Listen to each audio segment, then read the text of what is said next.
Egg fry రైస్‌ని street స్టైల్‌లో సింపుల్‌గా, టేస్టీగా ఎలా చేసుకోవాలో చూపించబోతున్నాను. చూస్తుంటేనే నోట్లో నీళ్ళూరుతుంది కదా! టేస్ట్ చాలా చాలా బావుంటుందండి.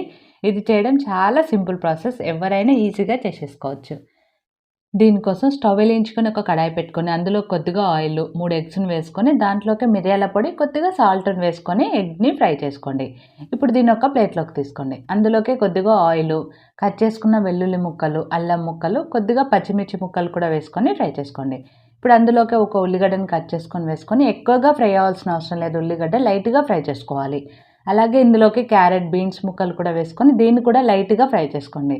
ఇప్పుడు ఇందులోకి క్యాప్సికమ్ ముక్కలు కూడా వేసుకొని ఫ్రై అయిపోయిన తర్వాత ఇందులోకి మిరియాల పొడి, కొద్దిగా ఉప్పును వేసుకొని కలుపుకొని, ఇప్పుడు ఇందులోకే ఫ్రై చేసుకున్న ఎగ్స్, ఉడికించుకున్న రైస్, మీ దగ్గర బాస్మతి రైస్ ఉంటే బాస్మతి రైస్, ఇంట్లో రెగ్యులర్‌గా వండుకునే రైస్ అయినా వేసుకోవచ్చండి. కొద్దిగా వెనిగరు, సోయా సాస్ వేసుకొని 2 నిమిషాలు కలుపుకుంటూ ఫ్రై చేసుకుంటే రెడీ.